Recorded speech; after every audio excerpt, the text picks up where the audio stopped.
Okay.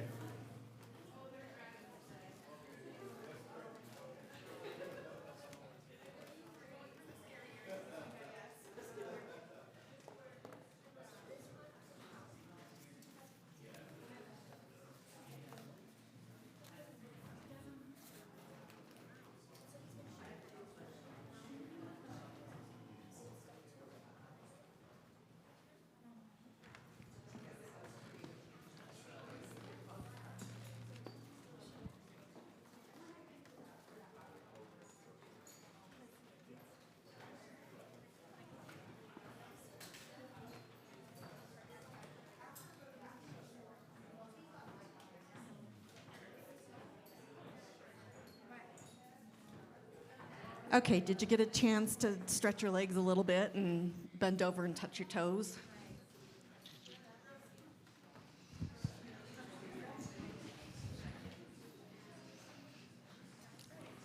Okay, there's a specific reason we ended with Scott, because he's the dude to know in art.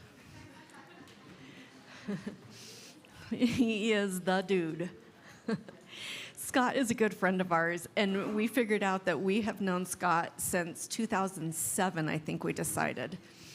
And so we've had lots of fun memories with him. He comes from a very corporate background, very successful businessman, but he did grow up doing watercolors, and so he has the perfect business and artist brain to be the gallerist that he is. And he has worked for some of the biggest names in galleries. He's worked for Legacy. He's opened a few satellite galleries for them. He did, what was it in Jackson? Wild. Gallery Wild. I should remember that. But the thing that is the very coolest about Scott is that it's never about him. He is all about supporting artists and gallerists, and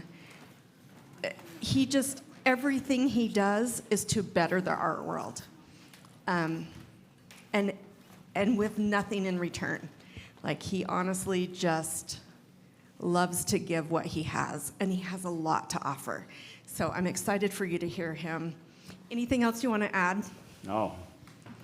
He's an amazing art collector, and he has an eye for all the people that are going to hit it big. He finds them first. I wish I could help every artist that I meet, because I love artists, and that's just not a possibility, but I try my best. We're going to talk about, I think we said, the collector mindset. I don't know what that means. I know what it means to me. I bought my first painting when I was 15. My parents thought I was nuts. The year before, I spent an entire summer working a landscaping job, bought a rifle and a shotgun, and my parents thought that was the greatest thing in the world. Way to go, son, we're proud of you. We couldn't do that for you. The next summer, I did the same thing, spent $550 on a watercolor painting. My entire summer's earnings, and my parents tried to talk me out of it. They tried to return the painting to the artist. They did all kinds of things. Fast forward 30 years, we're sitting in our dining room one time on a Sunday after dinner, and I see my mom's eyes go up to this watercolor painting that I bought when I was 15. Then I saw my dad's eyes go up, and then they came back down. They both kind of looked down, and I just looked at them both, and I said, Mom, Dad, I wonder where that rifle and shotgun are at, because I don't do that anymore. I still don't know where they're at. I think a nephew took them sometime. But my mom she kind of got emotional, and she says, you knew since you were 15 what you wanted to do, and that was sell art, represent artists. And my goal was to be in Jackson Hole selling art. That's what I told my watercolor mentor. That's what I ended up doing, and it's kind of fun to see that happen. The collector mindset, I want to go through a couple things first. If there's going to be a tagline for this, I want you to know that collecting art is a contact sport amongst collectors.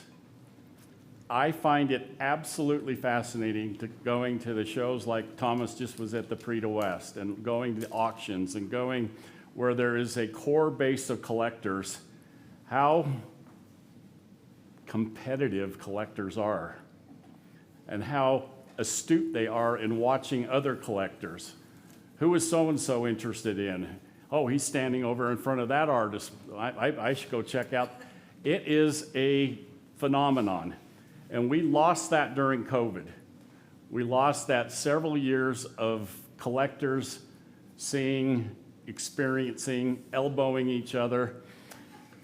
I gave a presentation at the Oil Painters of America just a couple of weeks ago in Steamboat.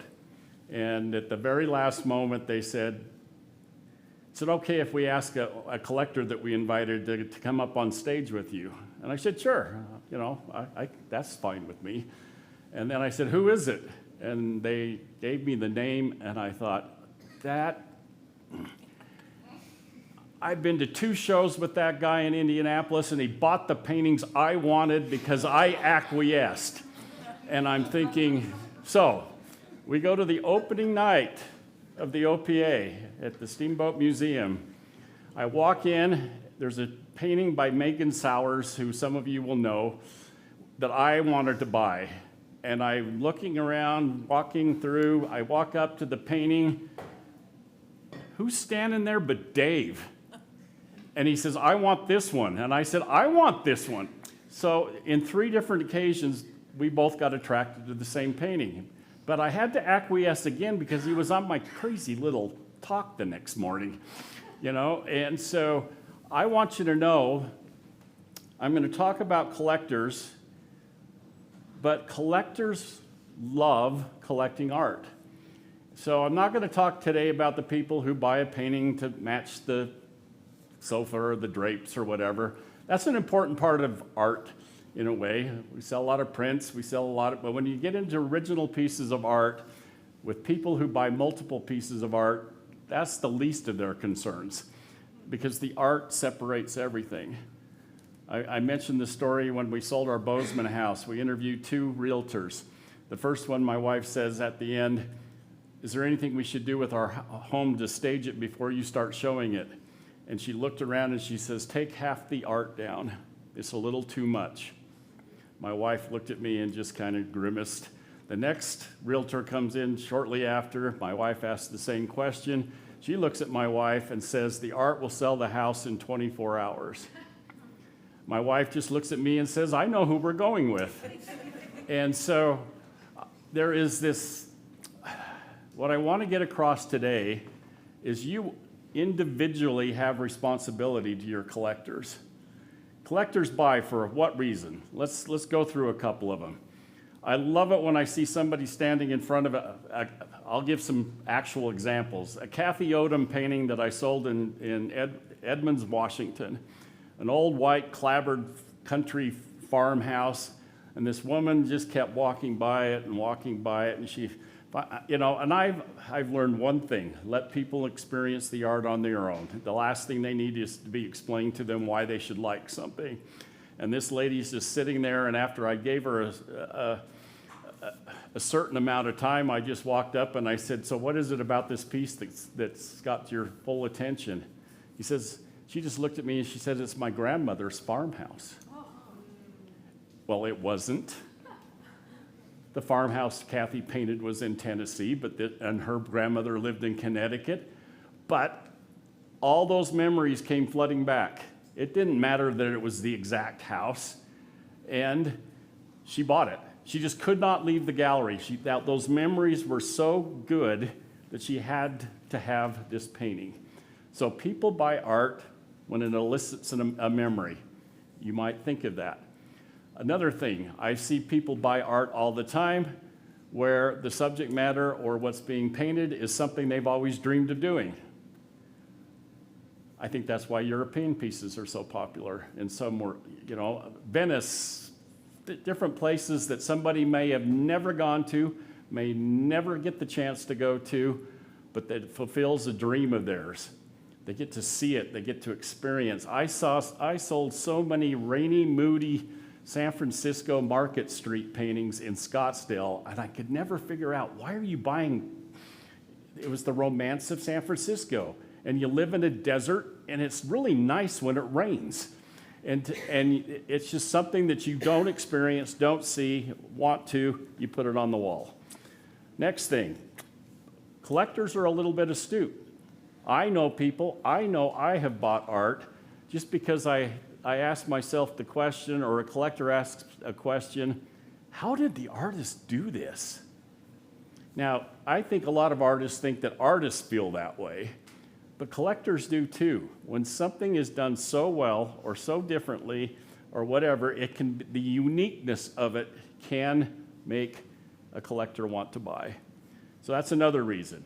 All right, now, I'm going to give you another example of why collectors buy. And it is today's experience. It's why some of the greatest art markets are places where either people own second homes or they go on vacation, but they frequent it enough that they know the area.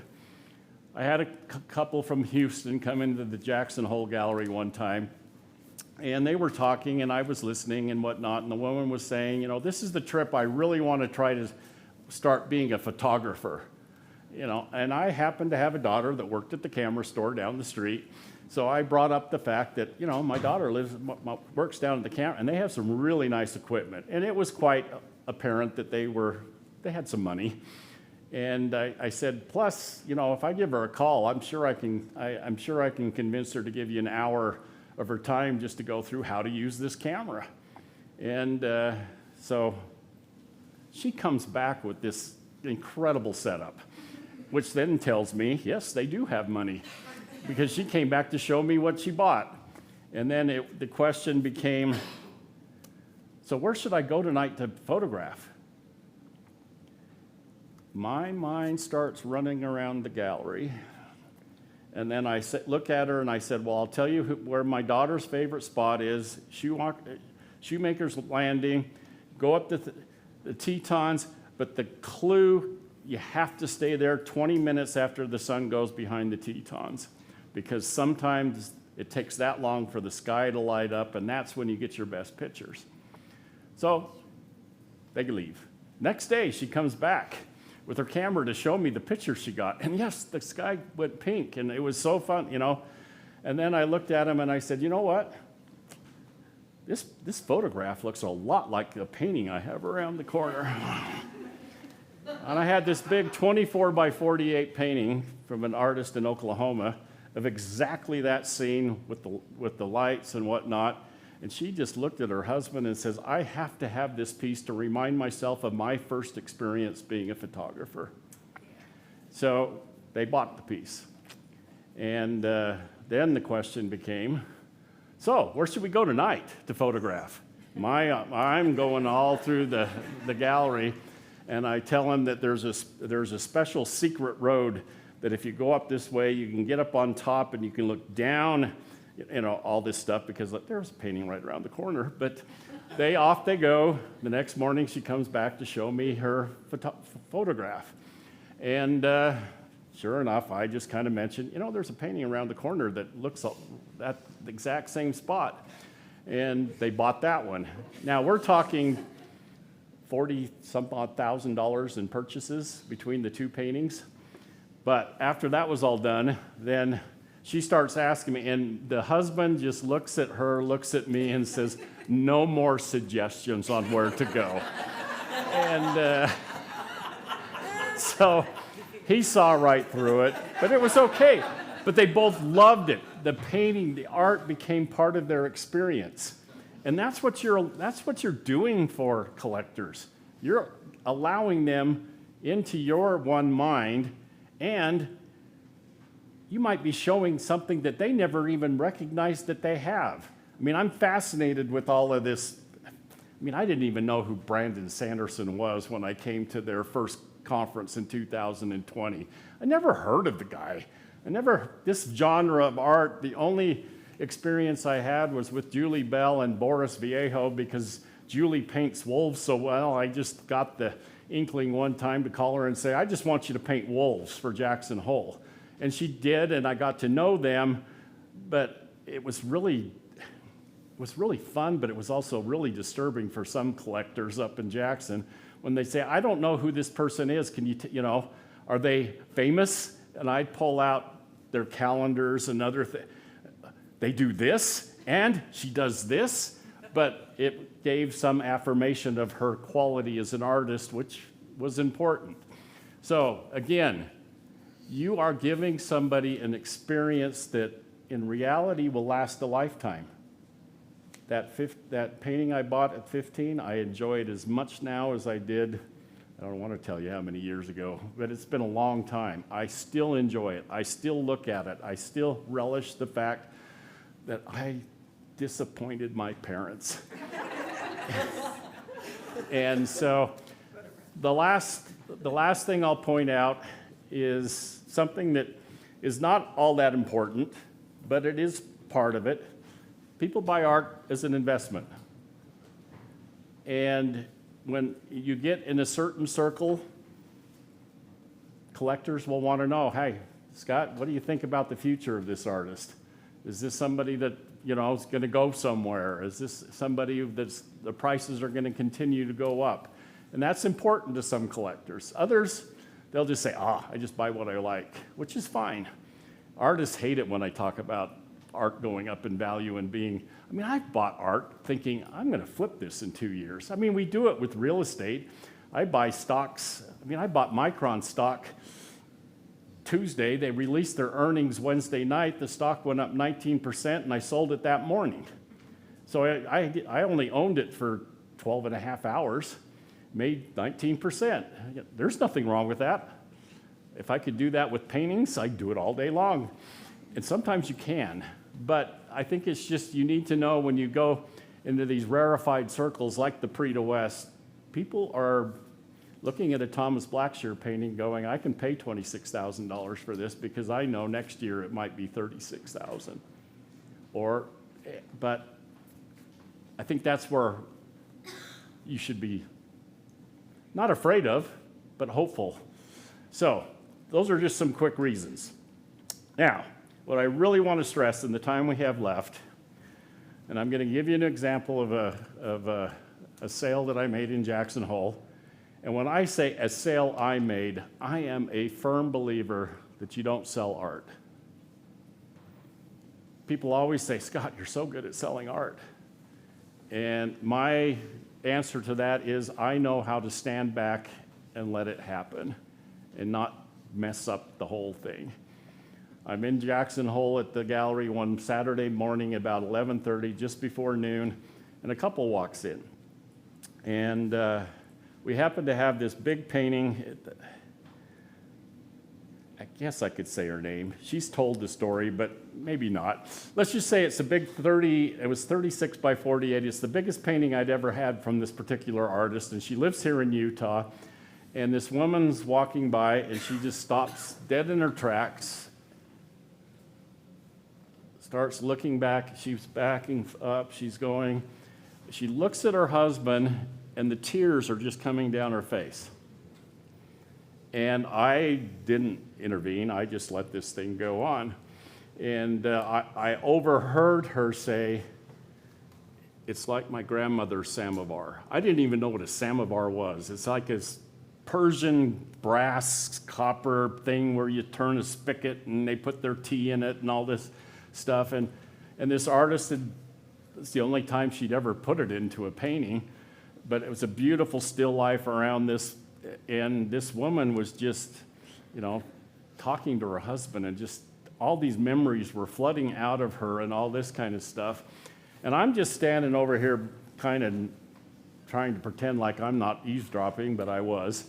And then the husband turns to me, walks towards me, because he started looking at it and walking back and forth. And he came to me and he says, you got a tape measure? I said, yeah, sure. And so I grabbed one out of the drawer and I said, do you want me to measure or do you want to? He just reached his hand out. So I watched, and again, I let him have it. He went over and he this and he this. And then all I heard him say, dear, it's perfect. And so I thought, well, that's kind of strange. So she's emotionally attached to the painting, and it's perfect. So I'm thinking, well, this is gonna work out really nice. And they both just simultaneously looked at me and said, we want to purchase the painting. And I said, okay, I got to know what's going on. Why is it perfect? I looked at him and he said, well, I'm in the construction business. We built a home 2.5 years ago in Salt Lake. And I had the brilliant idea in our main living area to make this insert in the wall, light it up for the perfect piece of art. And he says, it has sat bare for 2.5 years because we haven't found the right piece. And when I measured this piece, it looks like I designed that inset for this piece. So in his mind, thank God, we found the piece. And the woman was just so enraptured. They're hugging, all this stuff, which is so much fun when you see the magic happen. And so after they made the transaction and paid for it, I said, so I'm curious, what brought you to Jackson today? And this is where it gets really, really tender. And she looked at me and she said, well, my husband's been working so much that we made an agreement yesterday that we would spend the day together. And when we woke up this morning, he looked at me and said, so what do you want to do today? I want to spend the day with you. And she said, for whatever reason, it just came right into my mind, well, let's start by going to breakfast. But her favorite breakfast place was in Montpelier, Idaho. So she said, let's drive to Montpelier and have breakfast. Now, he was already committed for the full day, so he said, fine, let's go. So they went to Montpelier, had breakfast, and then he says, now what? And she said, well, I hear that they're doing some, I'm sure she was appeasing him. She says, there's some really nice homes being built in Star Valley. Maybe we should just go see what's happening in Star Valley. That's something he would enjoy doing. So they drove up to Star Valley, looked at a few homes that were under construction, and then it was, now what do we do? And then she said, well, we're close enough to Jackson now. Let's go up to Jackson. We haven't been up there in a while. And sure, let's go to Jackson. And so as they were driving into Jackson, she said, let's stop at that gallery that's on the square. Let's go look at some art. And so that's how they ended up in my shop on that Saturday morning. And so I afterwards said, and because this was such an emotional experience, I said, is it okay if I share all this with the artist? Oh, well, sure. So later that evening, I called the artist, explained that the largest piece, most expensive piece she'd ever sold, and told her, I said, this is kind of the sequence of events on how they got to Jackson. And it was kind of like meant to be. And she got all emotional on the phone and she says, Scott, I know what happened. I said, oh, what happened? She said, today's one of the hardest days of my life because it's the anniversary of my husband passing away. I know who led them to Jackson. Well, I lost it on the phone, and we had this beautiful conversation. And then, of course, I said to her, I would like to share that with this couple. So later, I got off the phone and I called them. I said, you guys home yet? Well, we're on the way. Well, I need to tell you something. And I explained that to them. And in unison, I heard through the speakers in their car, that makes this so much more special. Now, that is not a one-off. This happens all the time. And it's fascinating to me that in this business, what I see over and over and over, and what I want to leave you with today, is you are painting for someone just like that. It's all about the right piece for the right person at the right time. And I believe in God. I believe in nature, the universe, whatever.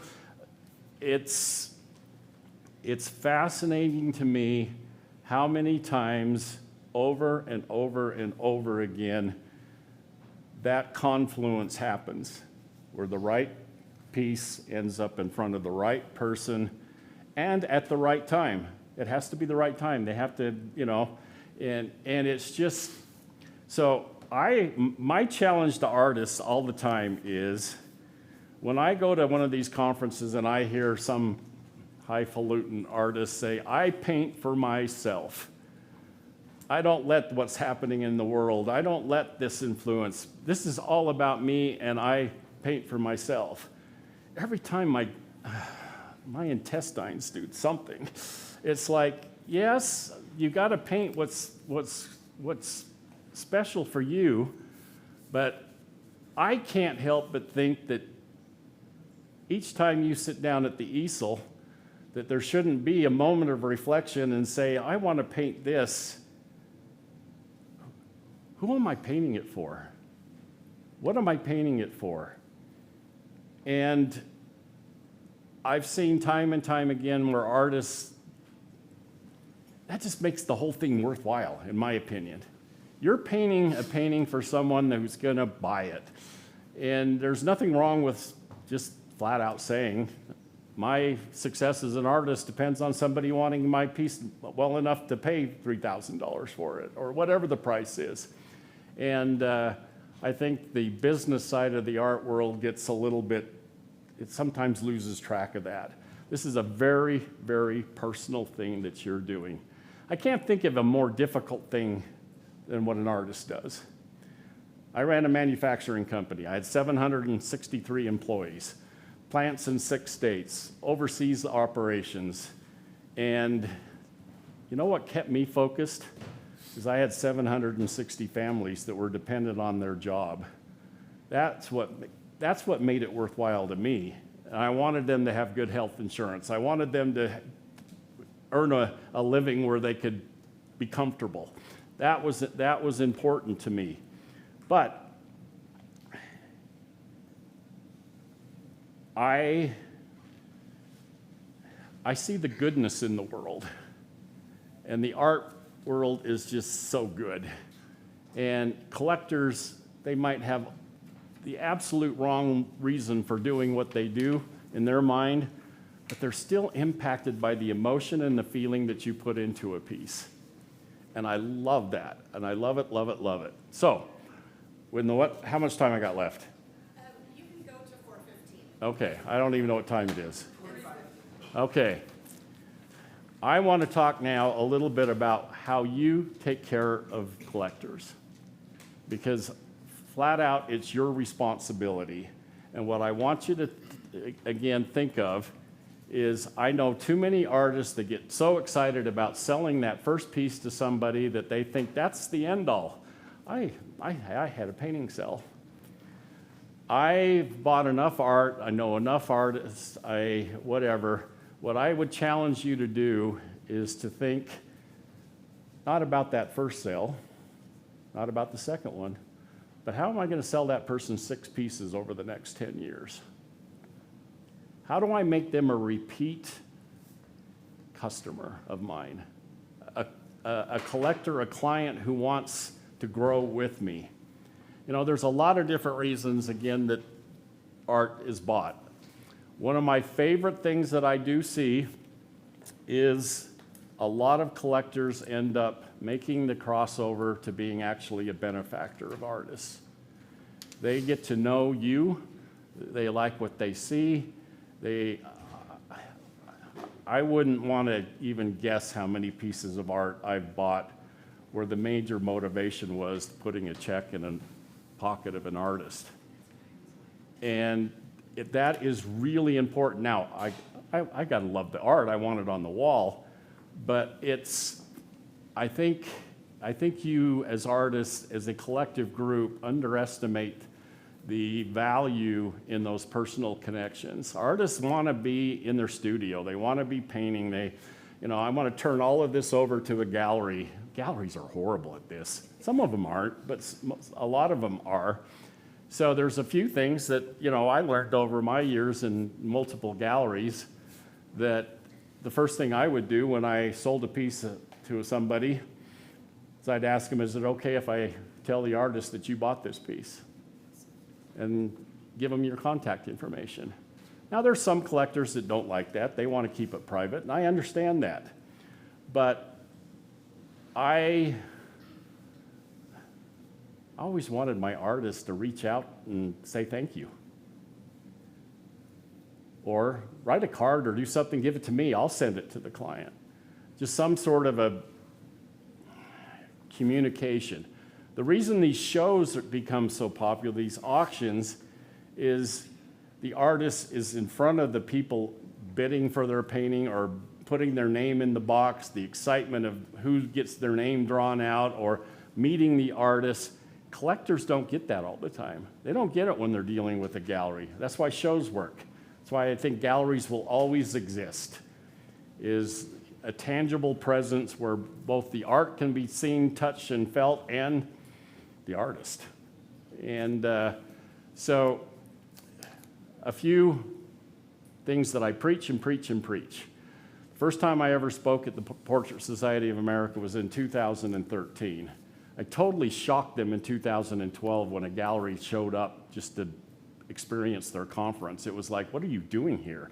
And I didn't think it was that foreign, that why wouldn't a gallery come to a great convention like this to meet artists? Plus, I had 2 artists that were finalists in their top 20. I had encouraged 2 artists that were at Legacy.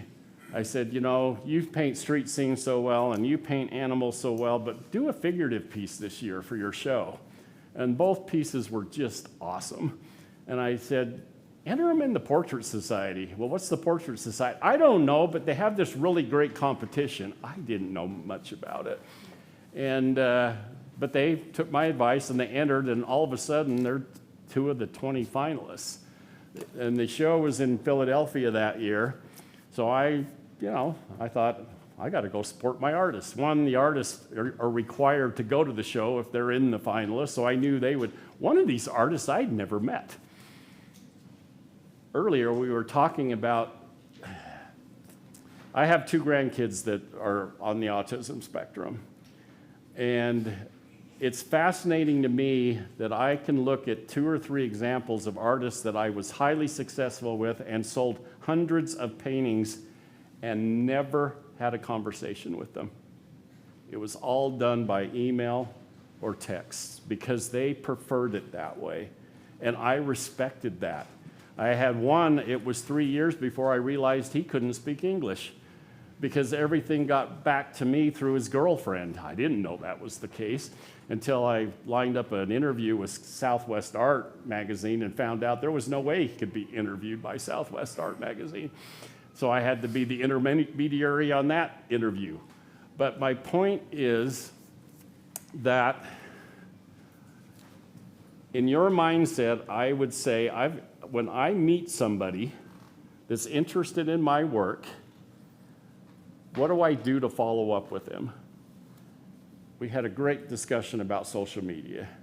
I use social media totally different than what is done and said, because the reality is I could care less how many followers I have, but I want the followers that do follow me to know that Instagram is a repository of my travels and my artists that I like. I started a hashtag years ago, artists I follow, and at the time nobody was using it, and it was really nice because all you had to do was use the hashtag artists you follow, and it was all my stuff. Now everybody's using it, which is fine. I even own the website. I need to do something with that someday. But what I want social media to be is where's Scott at now, and what artists is he seeing that maybe I should know about? And Instagram just provides this beautiful history of everything I go. So occasionally I put stories out there, but they disappear. So I want people to know that on October 22nd, 2014, Scott recommended this artist, and look what happened. That's important to me. And I love it when art sells on my Instagram page. I love it when Tina Figuarelli is an artist that I admire a lot, and she posted a study that she was doing for a bigger piece on her Instagram. I immediately messaged her and said, I want to buy the study when it's available. And I said, plus send me an image when it's finished. I want to see the studio piece. And she did. And I was so tempted to buy it too, but I thought, no, I'm retired. Why are you buying art? And but then she posted it on her Instagram page and whatnot. But before that even happened, a lady in Iowa reached out to her through Instagram and said, I saw this piece, I want to buy it. She didn't know who the lady was. And when she questioned, so where did you see this piece? Well, I saw it on Scott Jones's Instagram page.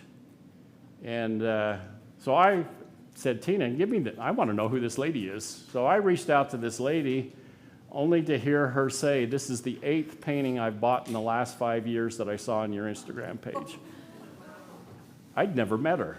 I still don't really know who she is. All I know is there's somebody out there that's watching the galleries I go into, the shows I go into, the artists that I like, and buys. That's so exciting. I really enjoy that. The one lesson I really did learn at Legacy when Facebook, I was there long enough ago that Facebook was new. Thank God I bought Facebook stock back then. I've done really well. But we had this gallery Facebook page. And then, of course, Instagram we did. But on the Facebook page for the gallery, I was always just so disappointed on what it mean. We spent a lot of time and nothing seemed to really generate anything.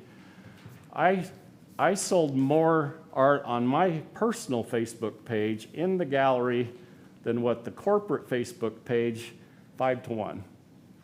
But what I found was people were looking at my personal page and seeing I'm not just selling Legacy artists.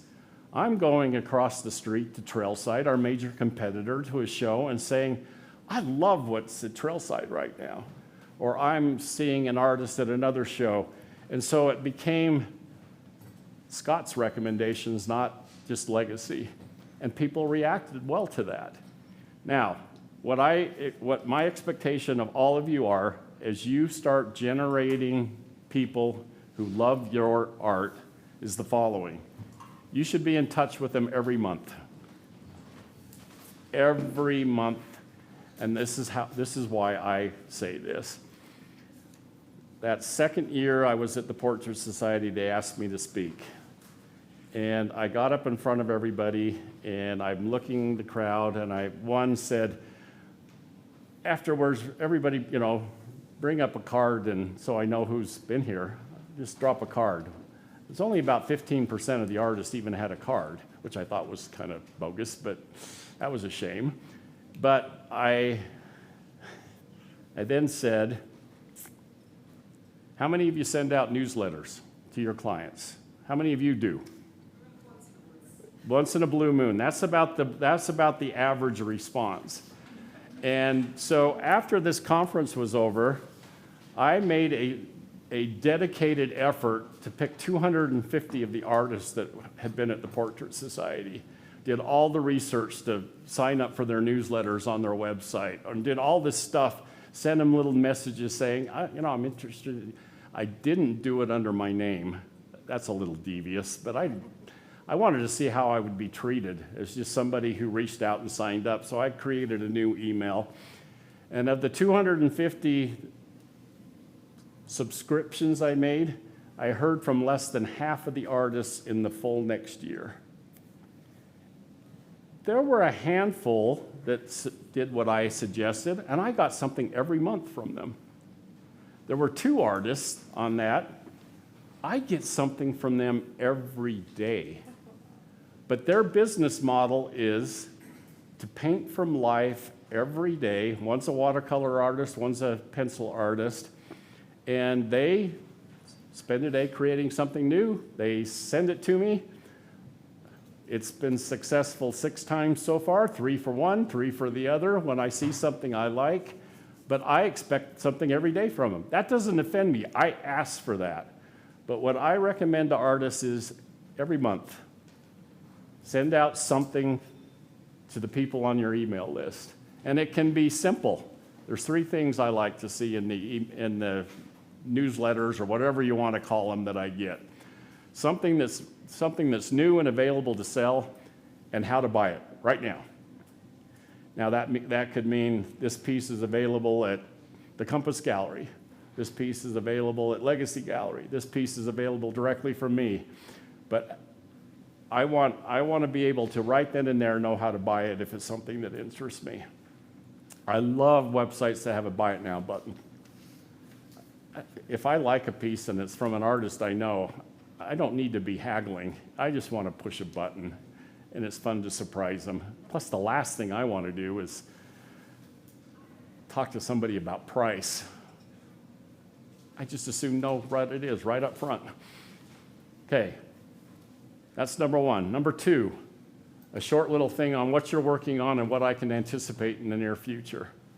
If you got a show coming up, if you've got a new project coming up, if you got a new, working on a commission, anything that just lets me know that there's more to come. That's number 2. Number 3, something about you as a person. I want to build a relationship. So it might be a vacation you just went on, or a museum you visited, or an artist that you admire, or something that your family does, something just letting me in a little bit into your life as a person. This makes me want to continue to follow you. Those 3 things. I have noticed, since I've been kind of preaching this the last couple years, I get an average of about a dozen newsletters a day. Sometimes it's double that. And I love it. And I go through every single one of them. It's like, I've been asking for these. I got to now, look. And I'm really surprised how much it makes me feel good, one, to watch. And then I get all these, it's working, Scott. I'm selling art off these newsletters. And so that's one suggestion. The most important thing you develop as an artist is a following, and how you treat those people. I mean, their email address is golden. And if it's somebody that you want to develop, I met an artist, and artists have done this for me, but at the Plein Air Convention, he was giving a presentation, and he says, the number 1 thing that I do that generates sales is something very simple. It's a little bit time-consuming. He says, I take my beautiful sheets of watercolor paper, cut them into 15 by 7, fold it over, write a Christmas greeting on the top, and do a little 4 by 6 watercolor sketch on the bottom, and mail them to my clients. He says, I do 10 a day. They take about 10 minutes each. I do it every year. Usually it's about 100 of them. Yes, it takes time.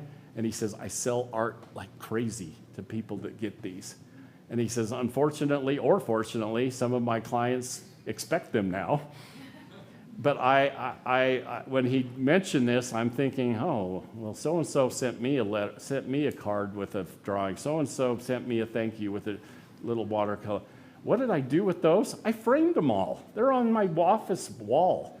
So every single day, I get a reminder that somebody took the time to draw a little fox and by hand, in graphite, with a really nice thank you for being on his podcast, and it's right there. Am I invested in him now? Absolutely. And so it's those little things that I think sometimes we lose track because we're told, we need 100,000 followers on social media, and that's going to cure everything. To me, it's the one-on-one relationships. And how do you meet those one-on-one relationships? Since we started this thing with Bob Ross, I was going to wear this, but I thought, that's really not professional. But I love this T-shirt. I have 4 different Bob Ross style T-shirts that I wear when I'm just out and about doing nothing. Do you know why? To get people to talk to you. People love Bob Ross. It's what Micah said. And it starts conversations all the time about art. And it's fascinating to me. I mean, the flight attendant she stopped me at the door on the Delta flight coming down here to tell me about her favorite Bob Ross experience. We're boarding the plane, and she wouldn't shut up. And later, I saw her back by I didn't need to go to the lavatory, but I thought I'd go chat her up some more. And on 2 different occasions in Edmonds, I met people wearing this shirt. We started having a conversation about Bob Ross. I said, I'm up this little gallery up on Main Street on Saturdays and Sundays. Why don't you come in sometime and let's talk Bob Ross? They bought paintings while they were there. And so I hate saying that you're a billboard, but you're a billboard. You need to put yourself out there. Kathy Odom comes to Edmonds because we're good friends. She asked me to write the preface to her book, and her and Buddy came to Edmonds just to say thank you for doing that. And so what do? Kathy, you're going to paint while you're here. And so I took her over to the farmer's market, which is very popular, found the most beautiful spot for her at the best flower vendor, sat her down, and she painted a little painting for 2.5 hours of this booth.